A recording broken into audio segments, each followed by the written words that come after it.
রাসূলের মাজার আছে বলে জানেন? ইতিহাস দেখবেন, কোন নবী রাসূলদের মাজার পাক ভারত উপমহাদেশে নেই।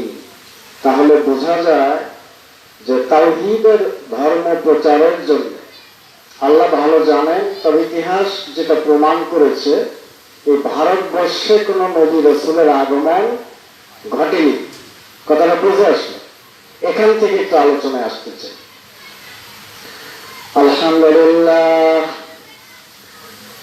আলহামদুলিল্লাহ নাহমাদুহু ওয়া নাস্তাঈনুহু ওয়া নাস্তাগফিরুহু ওয়া নু'মিনু বিহি ওয়া নাতাওয়াক্কালু আলাইহি ওয়া না'উযু বিল্লাহি মিন শুরুরি আনফুসিনা ওয়া মিন সাইয়্যাতি আ'মালিনা।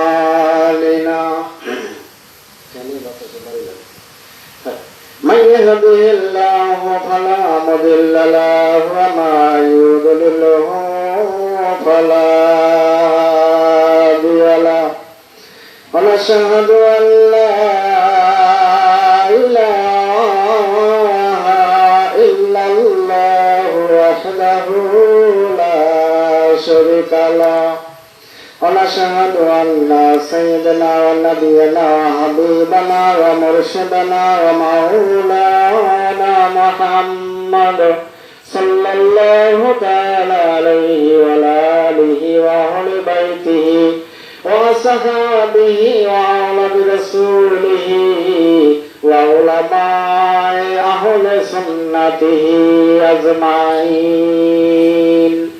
إن الله وملائكته